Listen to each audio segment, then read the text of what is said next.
Hello, my name is John and I'm the Science Education Manager here at Children's Museum Houston. We're actually outside near our eco station to learn a little bit about clouds.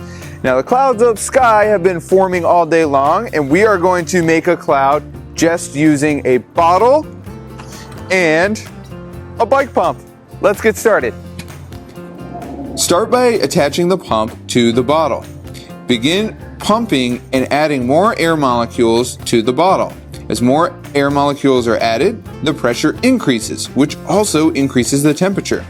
Once the pressure is released, the air escapes very quickly and starts to cool. As a result, it condenses on the molecules inside the bottle and a cloud forms. Thanks for tuning in today to learn how to make a cloud in a bottle. If you are following us on YouTube, hit the subscribe button to see all the new stuff that's coming out from Children's Museum Houston. We'll see you next time. Bye.